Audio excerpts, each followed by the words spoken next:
She sat 3 feet from her husband when he took another woman's hand and told 200 wedding guests she was the love of his life. It was not even his wedding, it was her sister's, and her sister already knew, her mother already knew. His mother had written the note that said, "She never deserved you anyway. Finish it." 3 betrayals, 1 room.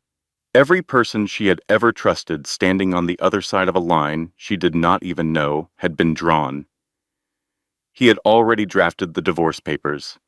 She would get the car, 60 days in the house, and a small check for 11 years of building his company, covering his rent, and holding together a life he was planning to throw away. He thought she was nothing. He thought her silence meant she had nothing left. He did not know about the phone call she received 3 months earlier. He did not know about the flight to New York. He did not know about the 42nd floor conference room or the documents she signed while he was eating dinner with his mistress 2 miles away. He did not know that the quiet woman, sitting in a burgundy dress at that wedding, touching a gold pendant at her collarbone, was worth $20 billion. And she was going to let him find out the hard way. Before we begin, here's what this story will give you. This is not just entertainment. This is a lesson about the difference between being supportive and being invisible. It is about knowing your worth before someone else tries to set the price for you. And it is about the kind of strength that does not need to raise its voice to shake the room. If that sounds like something you need to hear today, you are in the right place. Hit that subscribe button so you do not miss what comes next. Drop a comment and tell me, have you ever been underestimated by someone who should have known better? And if you know a woman who needs this story, share it with her right now. No words needed. She will understand. Now let us begin. She was the quietest woman at that wedding.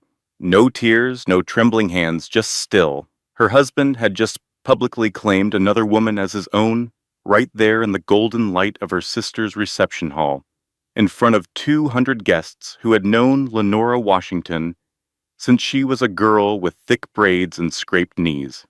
Her own family looked away. Her own mother dropped her eyes to the tablecloth, like she was searching for something she had lost a long time ago. But silence, they would soon learn, was not weakness. It was the sound of $20 billion waiting to speak. The wedding hall was beautiful. Gloria had always had taste, the expensive kind that she could not always afford. But someone else was footing the bill tonight, and so the room was draped in gold and ivory fabric, with tall floral arrangements on every table and candles floating in crystal bowls. It smelled like gardenias and something warm, the kind of warmth that belongs to evenings designed to celebrate love, not destroy it. Lenora Washington sat at the family table in a deep burgundy dress. She was 38 years old and beautiful in the way that does not demand attention. Warm, dark brown skin, intelligent eyes that took in everything without giving much away. She was the kind of woman who walked into a room and did not need it to notice her. She spoke when she had something to say, and when she did not have something to say, she sat in a silence that made other people nervous. That was always her gift. And for a long time, that gift was also her curse, because people confused her peace for absence. They confused her calm for emptiness. They mistook the fact that she was not yelling for the fact that she had nothing to say. Her husband, Marcus Washington, made that mistake more than anyone. Marcus was 44, broad-shouldered, sharp suit, the kind of handsome that knows it is handsome and has built an entire personality around that knowledge. He had the confidence that fills a room before a man even opens his mouth, the kind of confidence that comes from being told you are exceptional by people who loved you too carelessly. And that kind of love, poured on a man without measure or condition, does not always build character. Sometimes it just builds appetite. He sat beside her at the family table. He checked his phone 3 times during dinner. Lenora noticed every single time. She said nothing every single time.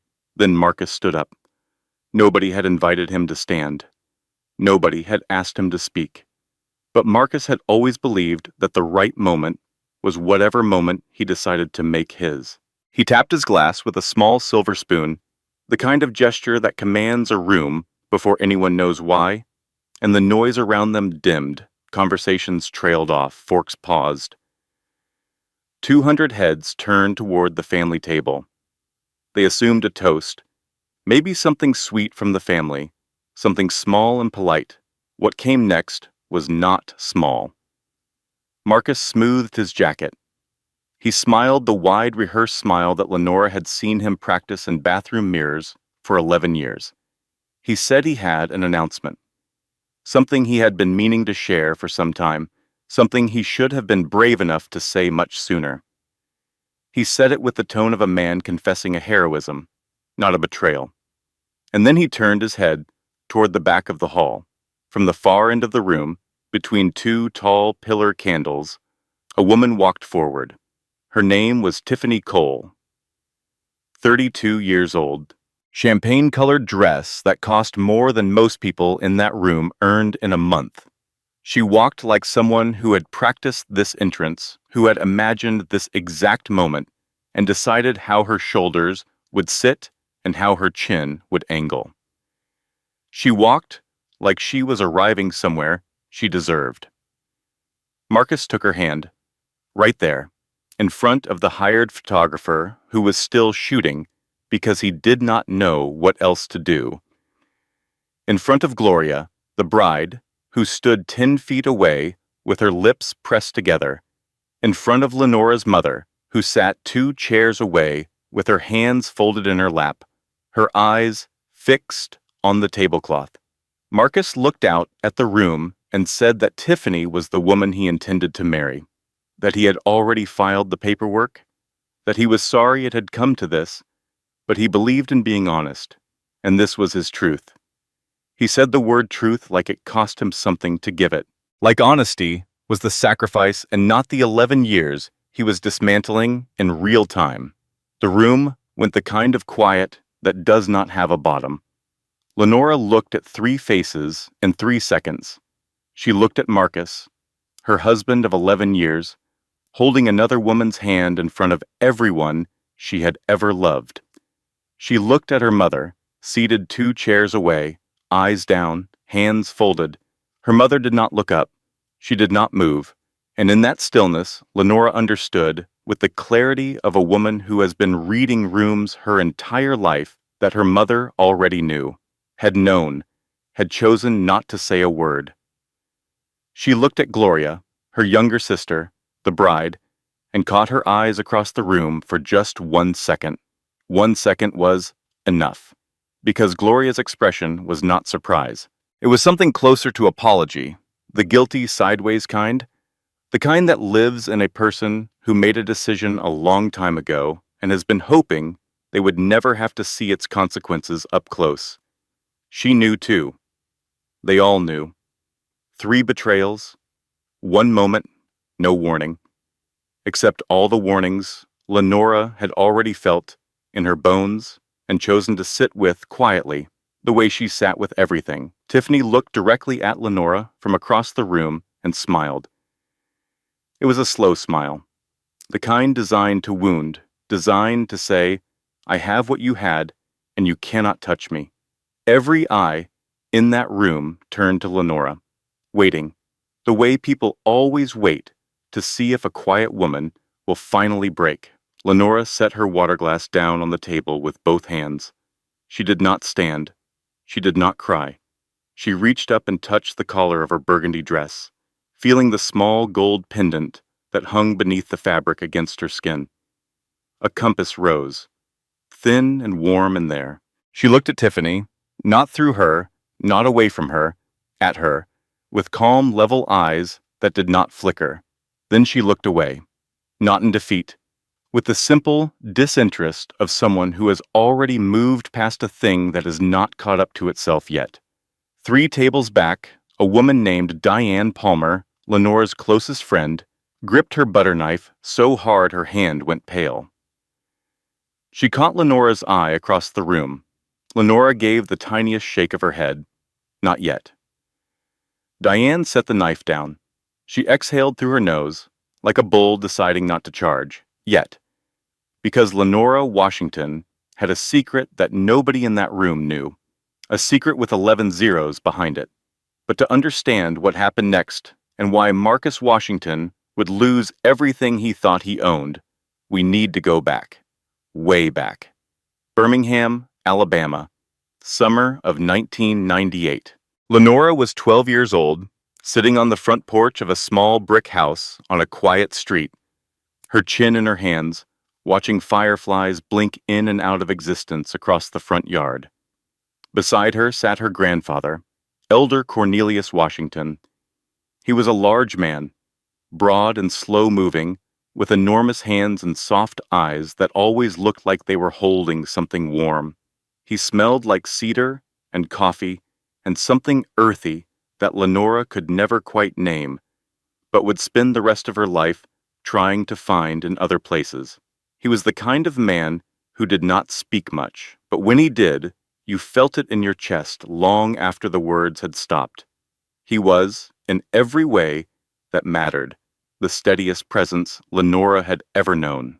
That summer, Elder Cornelius had started reading to her from a small leather journal, old and worn at the corners, the pages brown at the edges, the handwriting inside tight and careful, and full of intention. It was the journal of her great-grandmother, Adeline Washington, a woman Lenora had only ever known through photographs and stories.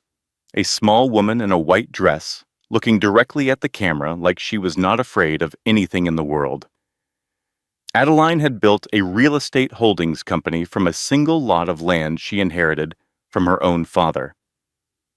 She built it in the 1940s, in the American South, as a black woman, against every law and custom and institution that said she could not.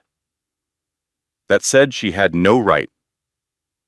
That said her silence was the natural condition of her life. She was patient and deliberate and ruthless in the quiet way that only truly certain people can be ruthless.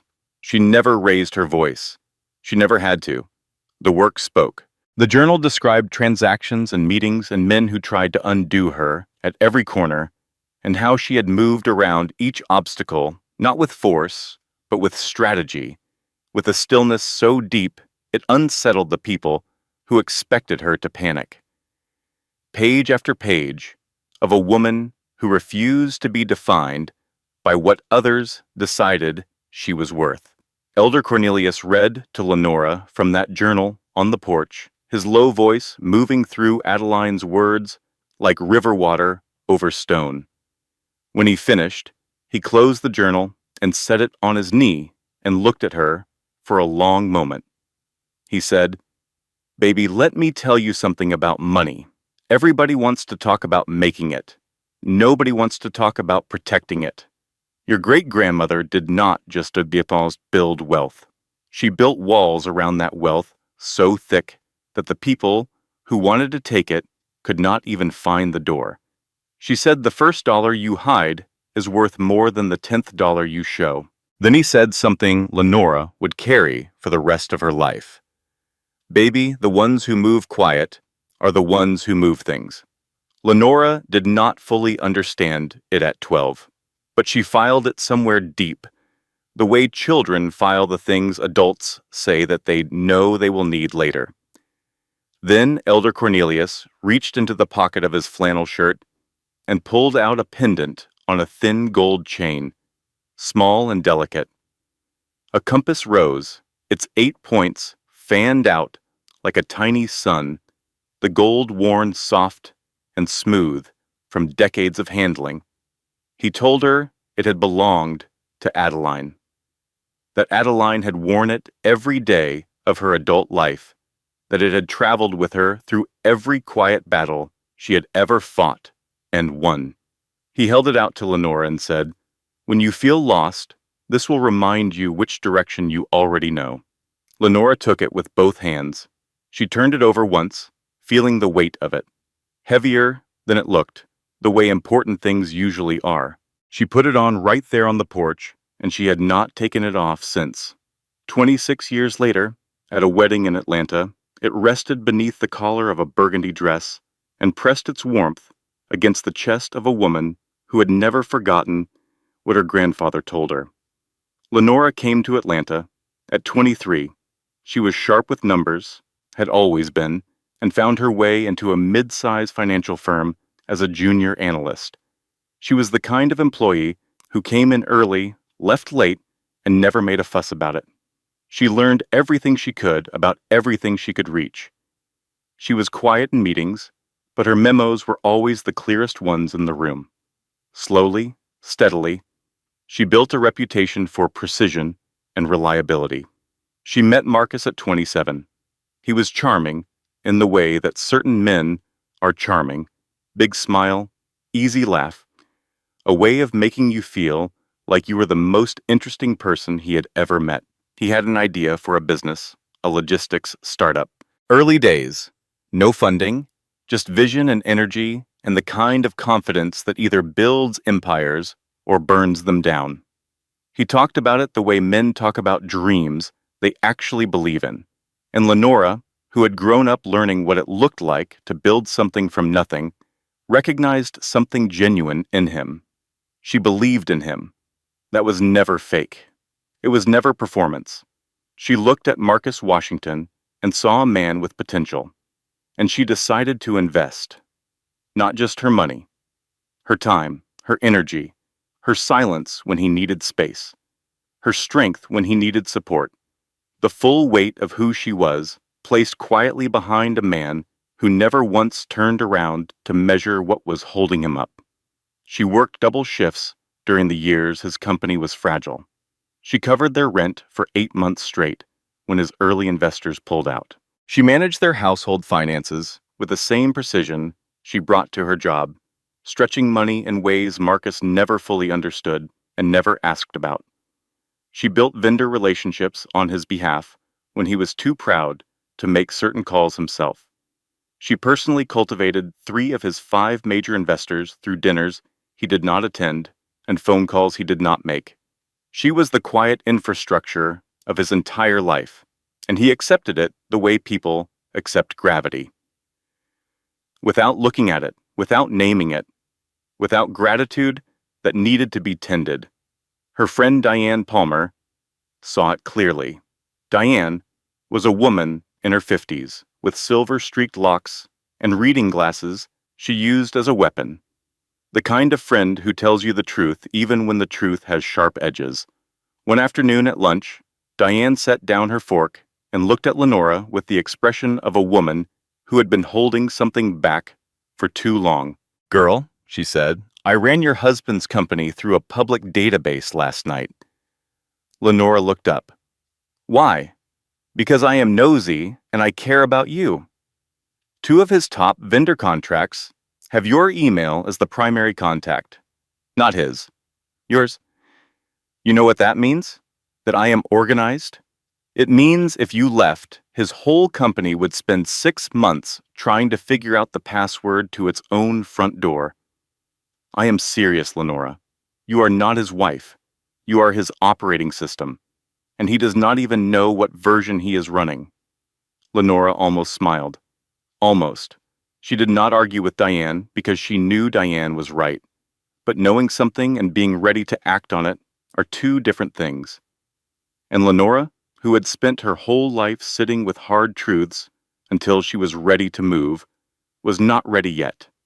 She would be soon enough. Marcus's mother, Beverly, had never warmed to Lenora, not from the first dinner, not from the first holiday, not from any of the hundreds of small moments where a mother-in-law might choose to open a door and let a woman feel welcome.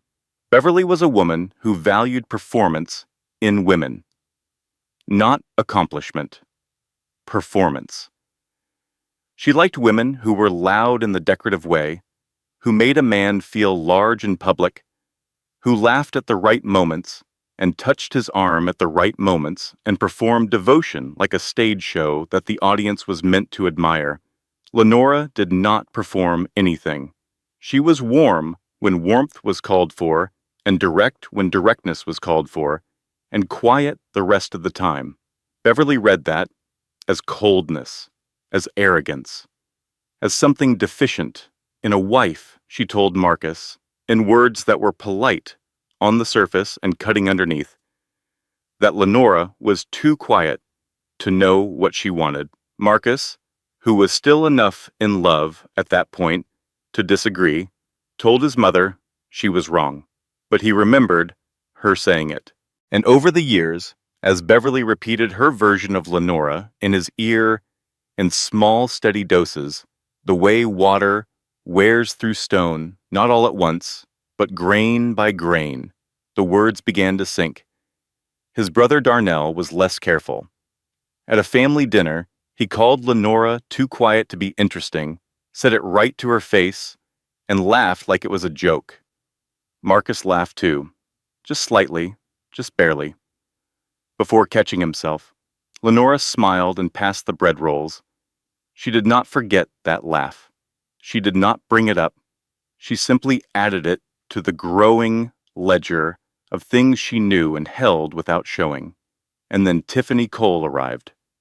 She entered Marcus's life 18 months before that wedding, introduced through his business network as a consultant.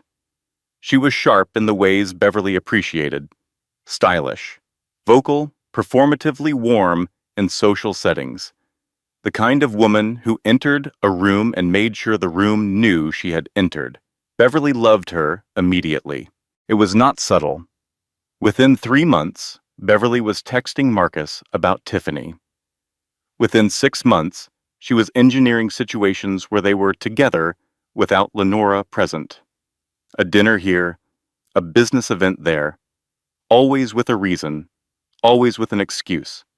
And Marcus, who had been hearing for years that his wife was too quiet, too still, too much like a woman who did not know what she wanted, began to believe that Tiffany was what wanting looked like. Within a year, Beverly had fully chosen a side and was actively building a future that did not include her daughter-in-law, and Gloria, Lenora's own younger sister. Gloria had grown close to Marcus's family during her wedding planning. She needed Marcus's business contacts for vendors. She needed Beverly's social connections for the guest list. She needed things that Lenora's side of the family could not provide as easily. And somewhere in the process of accepting all of that, somewhere in the slow accumulation of favors received and loyalties traded, Gloria crossed a line she could never fully uncross. She told Marcus things Lenora said in private. She gave Beverly information about Lenora's habits and schedule and insecurities. She let herself be absorbed into the machinery of betrayal, one small cooperation at a time. She told herself it was not that bad. She told herself Lenora would never find out. She told herself that favors were just favors and information was just information, and none of it really meant anything. But it meant everything. It always does. None of them thought Lenora noticed. Beverly thought her own cleverness was invisible. Marcus thought his wife's quietness meant oblivion. Gloria thought blood was a shield thick enough to hide behind. That was always their mistake, because Lenora Washington noticed everything. She simply chose, with the patience of a woman descended from someone who built an empire in the dark, to wait until the noticing was useful. And now, let me tell you about the night it became useful. 3 months before Gloria's wedding. A Tuesday night in October. The house was quiet. Marcus was out, which had become the usual state of things. Out for dinner, out for a meeting, out for something he never fully explained, and Lenora had stopped asking about because she already knew the explanation would be a lie, and she was tired of providing him the opportunity to practice his lying. She was working from home. She needed to print a contract for a client call the next morning.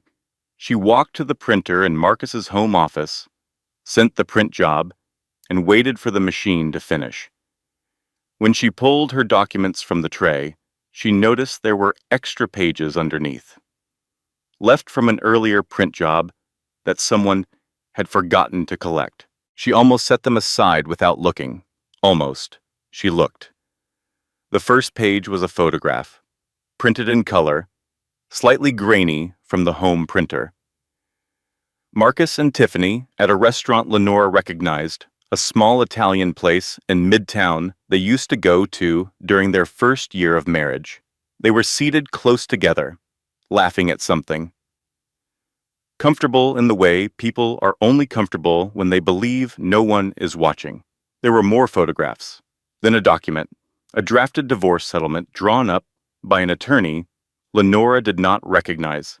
The terms were clean and cold. Lenora would receive the car, 60 days in the marital home, a small transitional payment, 11 years. That was the value Marcus Washington had placed on 11 years of marriage. And then, underneath the settlement, a handwritten note. Beverly's looping, careful penmanship on cream stationery. 2 sentences. She never deserved you anyway. Finish it. Lenora stood in that office for a long moment. The printer hummed as it cooled down. The house around her was completely silent, the kind of silence that feels like it is watching you. She walked slowly to the kitchen. She sat down on the floor, her back against the cabinet under the sink, her knees pulled in. She reached up and held the compass rose pendant through the fabric of her shirt, just held it. And she cried. Not loudly, not dramatically, the kind of crying that happens when something you already suspected gets confirmed. More relief than surprise, more grief than anger, the kind of tears that come from a body finally giving itself permission to acknowledge what the mind has known for months. She cried for her marriage. She cried for the years she had given to a man who was planning to leave her with a car in 60 days. She cried for the mother-in-law who had written those 2 sentences without a tremor in her hand. She cried because she was alone in a house that was supposed to be her home, sitting on a kitchen floor at 11 o'clock at night, holding a pendant that belonged to a woman who had been dead for decades. Then she picked up her phone. She opened Gloria's text messages. She scrolled back through months of conversations and read them with new eyes, the eyes of a woman who now knew what she was looking for. And she saw the patterns, questions that were slightly too specific, information requests disguised as sisterly concern, details about Lenora's schedule, and plans that always seemed to find their way to Beverly, her sister, her own blood. She opened her mother's contact. She thought about calling, but she remembered the look her mother had given Marcus at the last family dinner, that warm, approving look that used to be reserved for Lenora, a look that said she had already made her choice and it was not her oldest daughter. Lenora put the phone down. She was alone, completely alone. The husband she had built, the sister she had loved, the mother she had trusted, all of them standing on the other side of a line she did not even know had been drawn. Now, let me pause here and say something important, because I know there are women listening to this right now who recognize this moment. Maybe not the specifics. Maybe your husband did not leave printed evidence on the kitchen printer, but you know the feeling. That moment when the last excuse you have been making for someone falls apart and you have to sit in the truth with nothing between you and it. Lenora made one mistake that almost cost her everything. She built her husband's empire, but kept nothing in her own name. The vendor relationships she created were listed under his company. The investors she cultivated knew Marcus's name, not hers. The financial infrastructure she built was designed to support him, not protect her. There is a difference between being supportive and being invisible, and Lenora had let love blur that line for 11 years.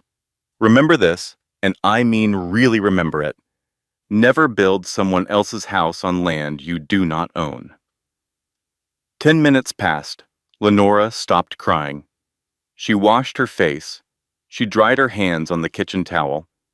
She looked at herself in the hallway mirror, and something shifted in her expression. Something settled. The way a storm does not so much end as reorganize itself into something more purposeful. She went to bed. She set her alarm for 7:30. She slept. She did not know it yet, but the most important phone call of her life was less than 9 hours away. The next morning, at 8:47, Lenora's phone rang. She was sitting on the edge of the bed, still in her robe, staring at the wall, the way a person stares when they are running calculations they have not yet put into words. The number was unfamiliar. A New York area code. She almost let it go to voicemail. Something told her not to. She answered. The voice on the other end was professional, measured, the kind of voice that belongs to someone who delivers life-changing information, often enough to have developed a system for it. He identified himself as a representative of the Washington Legal Group, a firm based in Manhattan. He was looking for Lenora Adeline Washington, granddaughter of Elder Cornelius Washington, great-granddaughter of Adeline Washington, founder of the Washington Group, a real estate and financial holdings company established in Birmingham, Alabama, in 1941. They had been attempting to locate her for several months through a process of estate verification. Elder Cornelius had passed away 2 years prior, quietly, at the age of 89, in his home in Birmingham. In his will, which had been structured through a complex legal trust that required extensive verification before execution, the entirety of the Washington Group Trust, which had been compounding in a protected legal structure since 1987, passed to one person, his granddaughter, Lenora. The representative paused. He asked if she was seated. She was. The total estate value, as of the most recent independent valuation, was $20.3 billion. Lenora sat very still on the edge of the bed. The morning light came through the bedroom window and fell across her hands in her lap. She could hear the representative breathing on the other end of the line, waiting. She said, "Yes, I am here." She said it the way you say something when your whole life just rearranged itself around you and you need a moment to find the floor again, quietly, carefully, like a woman who is already doing math in her head, already thinking 3 moves ahead, already deciding. She asked 3 questions. She wrote down 3 names and 2 addresses on the back of an envelope. She thanked the representative and told him she would be in touch within 24 hours. She ended the call and set her phone face down on the bed. She did not scream, she did not cry, she did not run to the next room to tell anyone, because there was no one in her life right now she trusted enough to tell. She sat for a few minutes in that morning light, and she exhaled, slow and deep, like something that had always belonged to her had simply found its way home. $20 billion, built by a woman who looked at cameras without flinching, protected by a man who read journals on a porch and said the ones who move quiet are the ones who move things. And now it belonged to Lenora, who had spent her whole life being quiet and was about to show every single person who had mistaken that quiet for weakness exactly what it had been hiding. Within 48 hours, Lenora had retained her own legal team, 3 attorneys, 2 financial advisors, and a trust specialist. She flew to New York on a Thursday morning and told Marcus she had a work conference. He did not ask a single follow-up question. He never did. She met her attorneys at the Washington Legal Group offices on the 42nd floor of a building in Midtown Manhattan. She signed the documentation. She completed the transfer process. She established herself as the sole principal of the Washington Group, while Marcus was at a dinner with Tiffany 2 miles away in a restaurant neither of them could actually afford. She came home that evening and made dinner. She sat across from Marcus at the table and asked him about his day. He said it was fine. She nodded. She did not say anything else. She did not have to. But here's the thing about money. It does not solve the problem that lives in your chest. $20 billion does not erase the pain of a husband who does not see you, a mother who chose silence, and a sister who traded your trust for access. Money gives you options. It gives you power. It gives you the ability to choose what happens next instead of having it chosen for you. But it does not make the hurt smaller. It just gives you a bigger room to sit with it in. Lenora sat with it. She planned. She waited. She attended her sister's wedding 3 months later, fully prepared for exactly what happened. Her attorneys had intercepted enough to understand the shape of Marcus's plan. She knew about the announcement. She knew about Tiffany's entrance. She knew all of it. And she let it unfold. Because Lenora Washington understood something that Marcus and Beverly and Gloria and Tiffany had never bothered to learn about her. She knew that some confrontations land harder when you let the other person make the first move, and she was patient enough to wait. 2 weeks before the wedding, Lenora's attorney, Diane Whitfield, called with news that changed everything Lenora thought she had under control. Diane Whitfield was a woman whose presence in a room had the effect of lowering everyone else's temperature by several degrees. Silver-haired, composed. The kind of lawyer who spoke softly because she had never once needed to raise her voice to make a courtroom pay attention. When Diane Whitfield called with the word urgent, it meant urgent. Marcus had not just been planning to leave Lenora, he had been planning to destroy her financially. Working with Beverly's cousin, a forensic accountant named Gerald, Marcus had been quietly restructuring his company to make it appear that Lenora was a co-debtor on $4.2 million in business loans she had never agreed to. He had forged her signature on 3 separate documents. He had created a paper trail designed to make Lenora financially liable for his company's debts while he walked away clean with Tiffany and the profitable assets. He was not just leaving her. He was planning to leave her in debt. But it got worse. Diane Whitfield told Lenora that someone had accessed her personal financial records, her bank accounts, her credit history, personal information that should have been protected behind multiple layers of security. The access had come through a contact at their bank, a contact who had been bribed by Gloria, who had borrowed Lenora's laptop 6 months earlier to check email and had quietly copied her login credentials. Gloria, who had been feeding that financial information to Beverly, who had been feeding it to Marcus's attorney, who had been using it to build the legal architecture of Lenora's destruction. Her own sister had helped build the cage they were planning to lock her in. Lenora sat in her car in the parking lot of her attorney's office. She gripped the steering wheel with both hands. Her knuckles ached, her vision blurred. She called Diane Palmer. Diane picked up on the second ring. "What happened?" Lenora's voice cracked. For the first time in this entire story, it cracked. "Gloria gave them my bank information. She helped them forge loan documents. My sister, Diane, my baby sister." Long pause. Diane Palmer breathed in slowly through her nose. Then she spoke the way she always spoke, direct and warm and completely unwilling to let Lenora drown. "Okay, here is what we are going to do. We are going to breathe. Then we are going to be strategic. Then we are going to make these people wish they had never learned your name.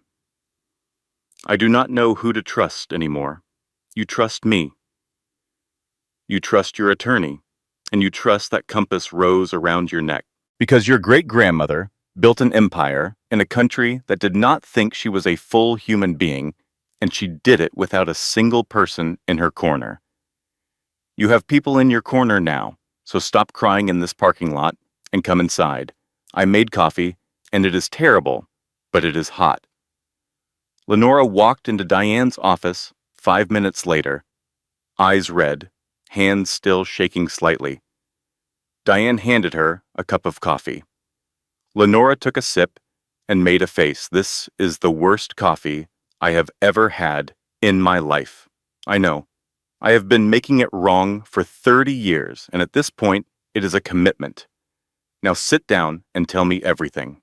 Lenora sat down. She told her everything, and as she talked, and as Diane listened without interrupting, the shaking in her hands stopped. The crack in her voice sealed itself. The storm reorganized. With attorney Diane Whitfield, Lenora did not just build a defense. She built a case. The forged signatures gave her grounds for criminal fraud charges against Marcus. The unauthorized financial access gave her grounds for identity theft charges. Beverly's direct involvement gave her grounds for civil conspiracy.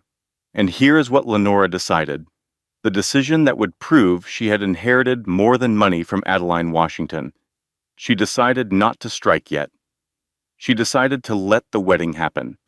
Let Marcus make his announcement. Let them all believe they had won. Because she understood something they did not.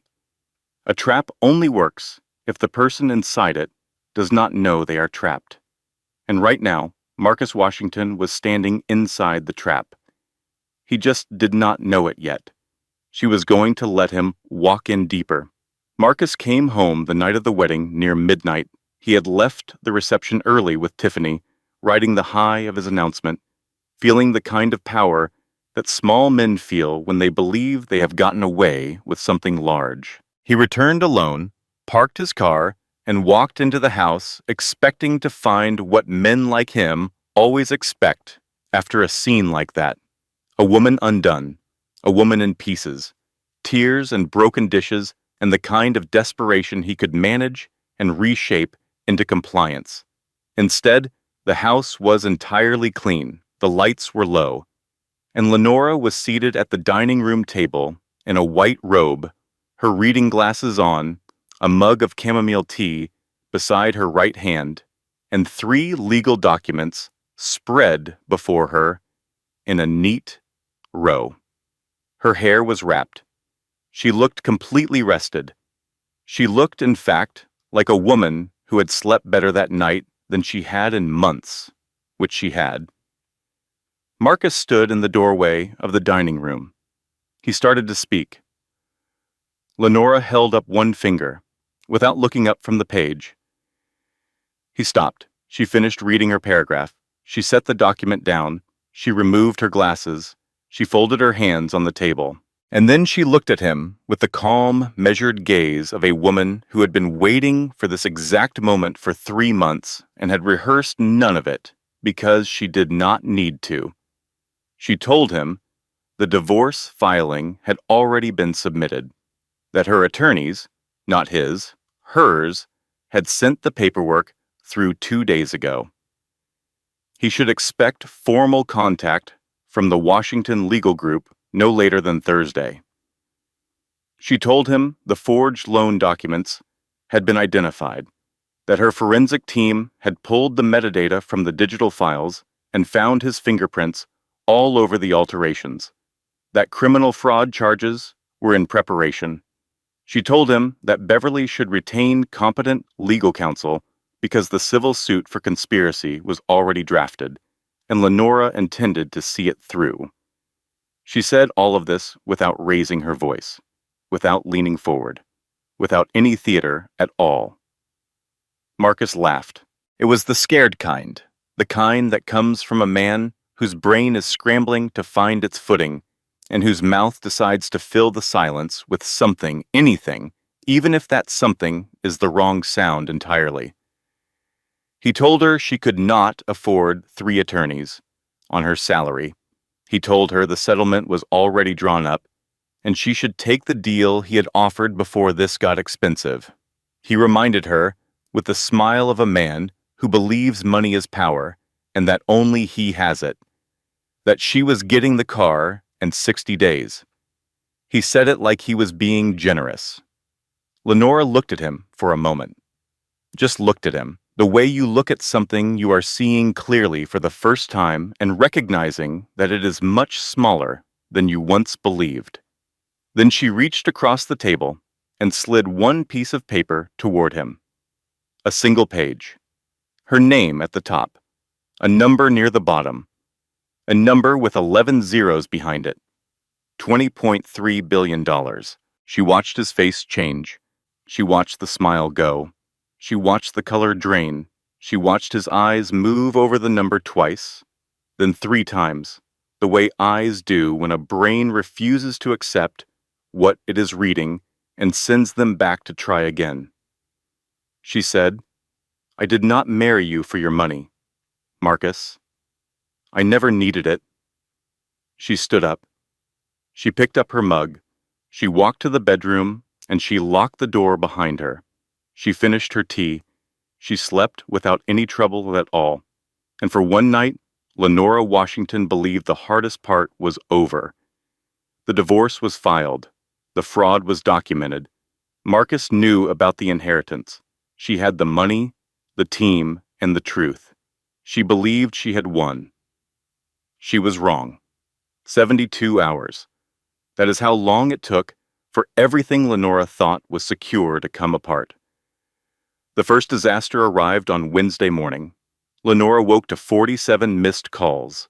A financial blog had published a story with the headline, "Mystery Heiress Inherits $20 billion Washington Group Fortune." The article did not name Lenora directly, but it named the Washington Group, named Birmingham, named the trust structure. Anyone with a basic understanding of public records could connect the dots in an afternoon. Her attorney, Diane Whitfield, called at 7:15. Someone leaked the inheritance to the press. "We are tracing the source, but I need you to know that Marcus's attorney filed an emergency motion this morning claiming marital rights to a portion of the inheritance. He is arguing that the funds were received during the marriage and therefore constitute marital property under Georgia law." Lenora's hand tightened on the phone. Can he do that? He can try, and with the right judge in the right county, with enough legal noise, he might delay this for years. But that is not the worst part. What is the worst part? Tiffany Cole is not just a consultant. She is a licensed paralegal. She worked at the same firm that drafted Marcus's original divorce settlement. She had access to legal databases and estate records.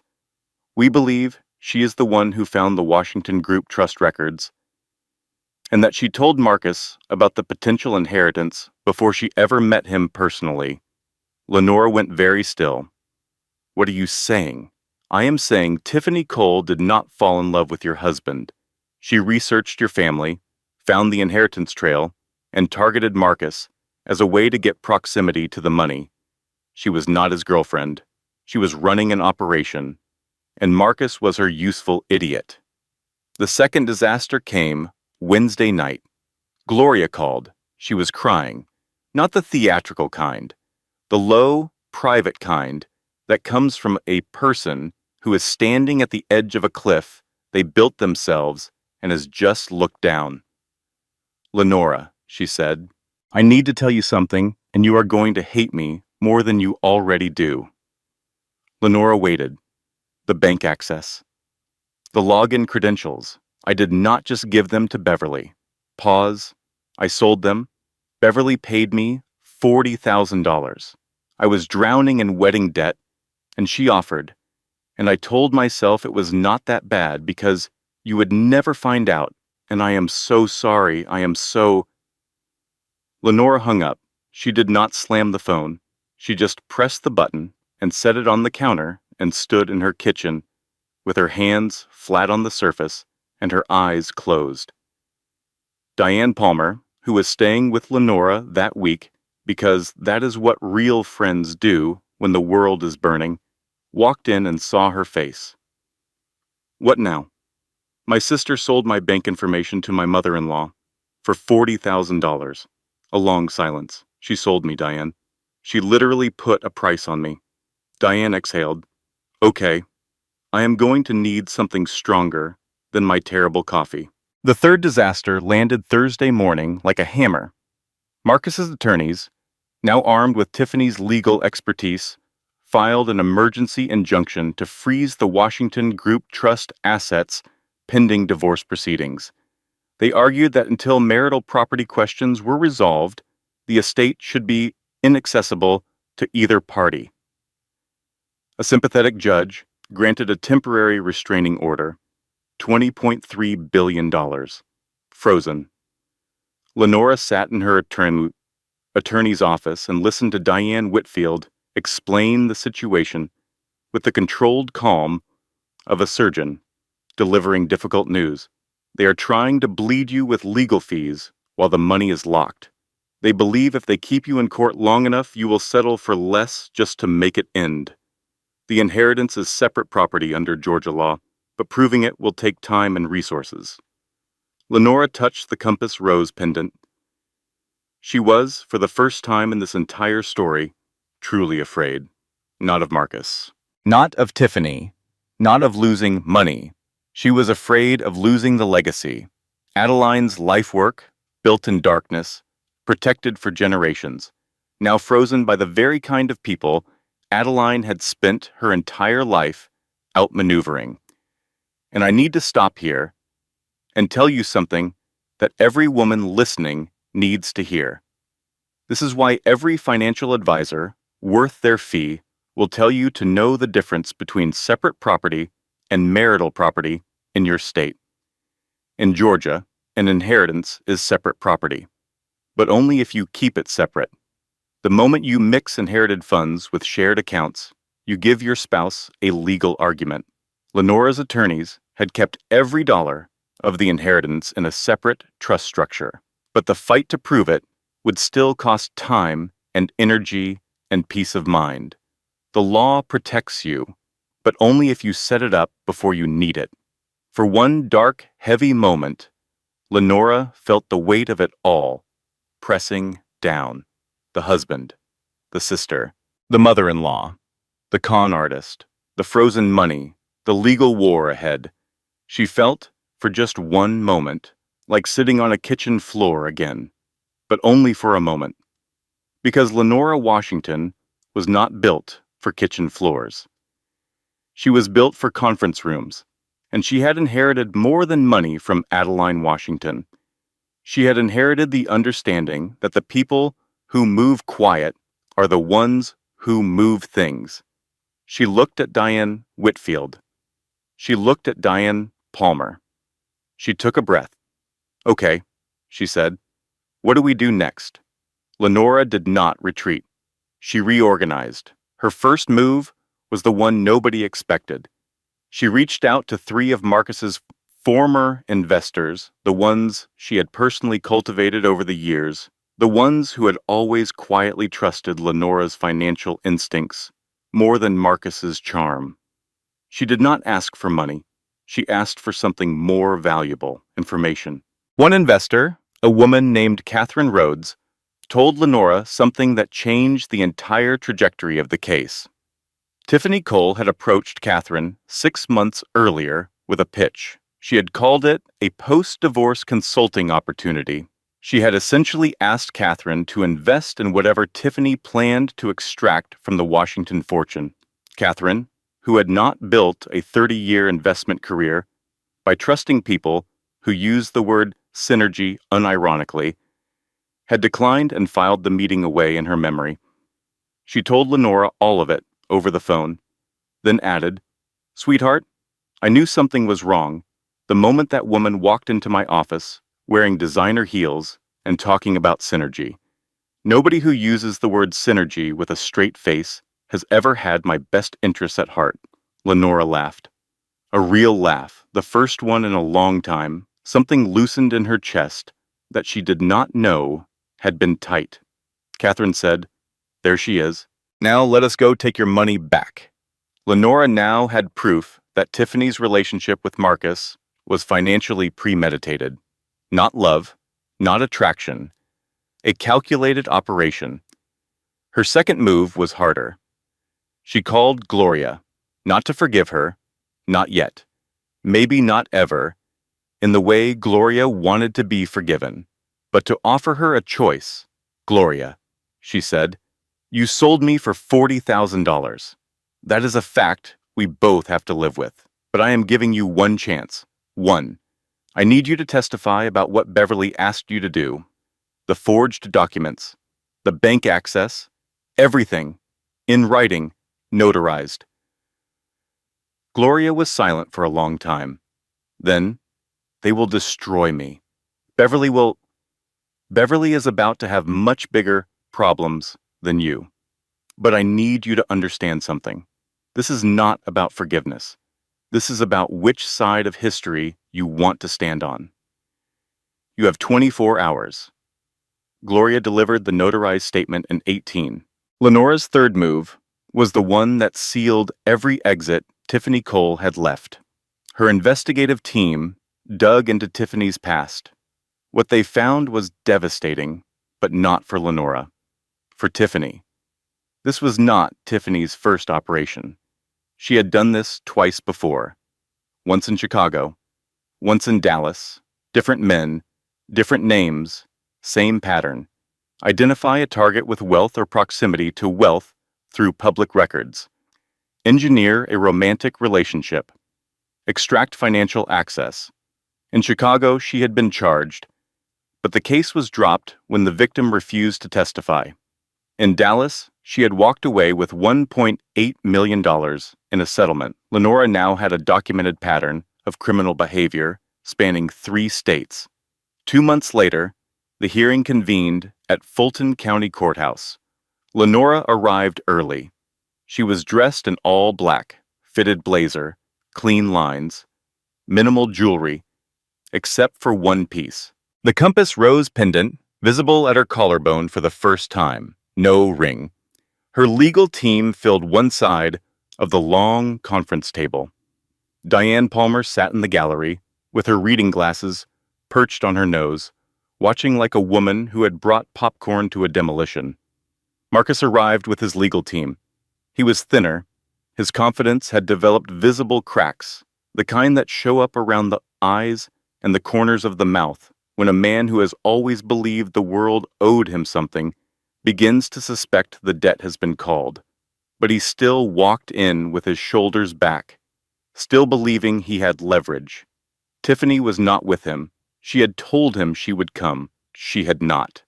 He did not know yet that she had booked a one-way flight to Miami the previous evening. Marcus's lead attorney began his opening statement. He was 3 sentences in. Diane Whitfield opened a single folder and slid it across the table. Inside were the forged loan documents with Marcus's digital fingerprints in the metadata. Gloria's notarized testimony detailing Beverly's $40,000 payment and her instructions for accessing Lenora's financial records. Tiffany Cole's criminal history from Chicago and Dallas. Catherine Rhodes's written testimony about Tiffany's investment pitch. Phone records showing 14 months of direct coordination between Beverly and Tiffany. And the complete financial documentation proving the Washington Group inheritance had been maintained in a separate legal structure with zero commingling of marital funds. Marcus's attorney stopped speaking mid-sentence. He looked at the first page. He looked at Diane Whitfield. He looked at the first page again. His hand, which had been gesturing with the comfortable confidence of a man who believed he was winning, went very still on the table. Marcus opened the folder. He read the first page. He read the figure. His jaw tightened in a way that people who did not know him well might have read as composure. But Lenora, who had spent 11 years learning the geography of that face, knew it for what it was. The expression of a man whose entire internal architecture was collapsing floor by floor and who was using everything he had left just to stay upright in his chair.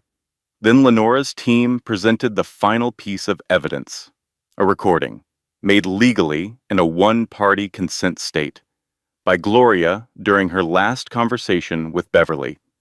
A conversation that occurred 3 days after Gloria had agreed to cooperate with Lenora. On the recording, Beverly's voice was clear. I told Marcus to get rid of her years ago. She was never good enough for this family. Too quiet, too dark, too much like those country people she came from. Too dark.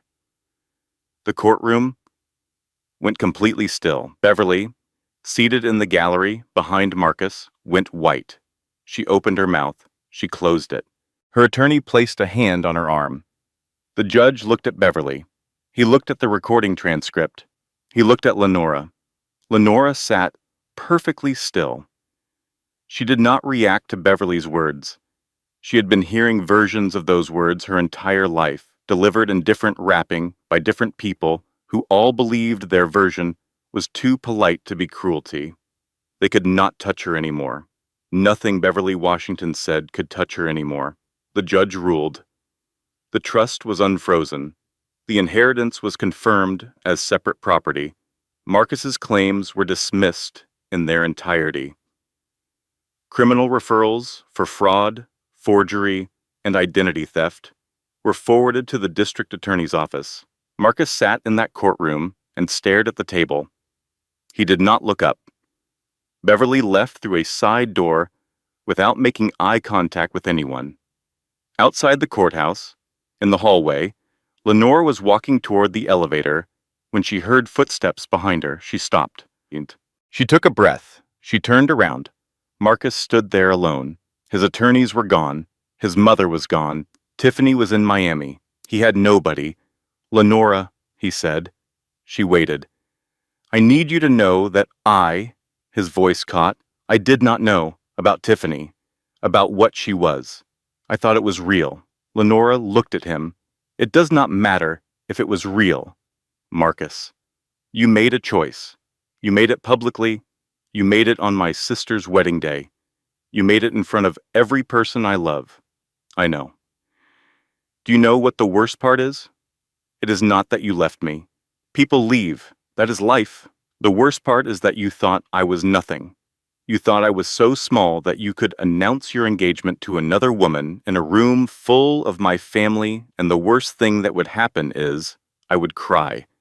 You planned for my tears, Marcus. You budgeted for them. 60 days in a car. That is what you thought my tears were worth. Marcus said nothing. There was nothing to say. My great-grandmother built a $20 billion empire in Alabama in the 1940s. You really thought I was afraid of you? She turned. She walked to the elevator. Diane Palmer was holding the door open. Diane? As Lenora stepped in. Feel better? Lenora? Yeah. Actually, I do. The doors closed.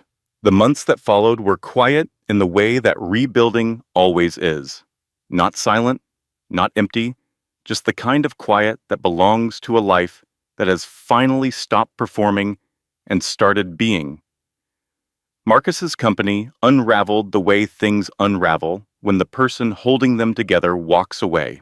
Without Lenora's vendor relationships, investor trust, and financial management, the infrastructure that had always been invisible became visible only in its absence. Key contracts went unrenewed because nobody knew who to call. Two major investors, who had always trusted Lenora's judgment more than Marcus's charm, withdrew within the same quarter. The company's anchor partnership went to a competitor who showed up to the renewal meeting with a better offer and someone who actually answered their emails. Marcus downsized, then downsized again. He sold the car he had bought to impress Tiffany. He moved to a smaller apartment south of the city where the rent was manageable and the view was a parking lot. He sat in that apartment some evenings and thought about the woman who had sat across from him at a dining table in a white robe and slid a single piece of paper across the surface without raising her voice. And he understood, too late and too clearly, the thing that men like him always understand too late, that the quiet woman in the room was never quiet, because she had nothing to say. She was quiet because she was already 10 steps ahead and did not need him to know it. He called Lenora once, 6 months after the courthouse. The phone rang 4 times. Voicemail. He hung up without leaving a message. He never called again. Beverly faced the aftermath, the way people face things they never believed would happen to them, with the stunned bewilderment of someone who spent a lifetime building a particular version of the world and then watched it dissolve. The civil suit settled at a significant financial cost, with a non-disclosure agreement that prevented her from speaking publicly about Lenora Washington or any member of the Washington family ever again. But the recording traveled, not from Lenora's team, from someone who had been in the courtroom, too dark, too much like those country people she came from. Those words circulated through Beverly's social circles with the speed and precision of things people have been waiting to hear confirmed. Her church friends stopped calling. Her bridge club met without her. The invitations that had always arrived like clockwork, lunches and benefits and committee meetings, simply stopped. She sat in her house and understood, perhaps for the first time in her life, what it feels like to be the person people are talking about instead of the one doing the talking. Tiffany Cole's Miami escape lasted 4 months. The district attorney in Fulton County filed fraud charges. The cases from Chicago and Dallas were reopened when prosecutors across 3 states compared notes and found the same pattern repeated like a signature. She was arrested on a Tuesday morning in a rented condo overlooking Biscayne Bay. Diane Palmer called Lenora with the news. They arrested your husband's girlfriend in designer shoes on a Tuesday morning. She is not my husband's girlfriend. She is a convicted felon who happens to have good taste in shoes. I always said that you could tell a lot about a person by their shoes. You wear Crocs. And what does that tell you? That you have given up. Wrong. It tells you I am comfortable. And there is nothing more powerful than a comfortable woman. Gloria's path was the longest and the most complicated, the way it always is when the person who hurt you is also the person you once carried on your hip and sang to sleep and defended against playground bullies who did not know her name. Her testimony had cost her. Beverly's allies turned against her. Her marriage, already fractured under the weight of what she had done, broke along the lines that had been forming since the moment she took that $40,000. Her husband could not name exactly what he sensed in her, but he felt it. The shape of a woman who had looked away when she should have spoken, and that sense had put a distance between them that all the affection in the world could not close. 6 months after the courthouse, Gloria drove to Lenora's new house without calling first. She parked in the driveway and sat in her car for 20 minutes, gripping the steering wheel, trying to find the words. When she finally walked to the door, Lenora opened it before she could knock. They stood there for a moment, 2 sisters, a lifetime of history between them and a chasm cut through the middle of it by choices that could not be unchosen. Gloria spoke first. Her voice was steady, but only barely. I am not here to ask you to forgive me. I know I have not earned that yet. I am here because I need you to know that I know what I did, and I know what it cost, and I am going to spend a long time sitting with that. Lenora looked at her sister's face. She saw the guilt alongside the grief. She saw the woman who had sold her for $40,000 and the woman who had delivered an 18-hour notarized statement to try to make it right. She saw all of it, and she held it the way she had always held things, completely and without performance. Come inside, she said. I made tea. It was not forgiveness, not yet. It was a door left open, just slightly, by a woman who understood that some things cannot be rebuilt in a day, but can be acknowledged in a moment. And sometimes That is the first step towards something neither person can see yet. Lenora bought her house outside Atlanta 6 months after the divorce was finalized. It was not enormous. It was not a statement. It was a comfortable house with warm, toned rooms and a back porch that faced a wide open field where the light changed color 3 times a day, depending on where the sun was. She put a rocking chair on that porch. She planted a garden along the south side of the yard, tomatoes and basil, and 2 fig trees she had driven up from Birmingham herself in the bed of a rented truck, each one wrapped in burlap to survive the drive, because some things are worth the trouble of bringing with you. She established the Adeline Washington Foundation formally in the spring. Its mission was financial education, legal aid, and business development for Black women across the South. She ran it without press releases, without announcements, without a social media presence, without a publicist, without a ribbon-cutting ceremony. The foundation simply opened its doors in 3 cities and began doing the work. Word traveled the way important things always travel, person to person, quietly, through communities that recognize real help when it shows up and do not need a billboard to tell them so.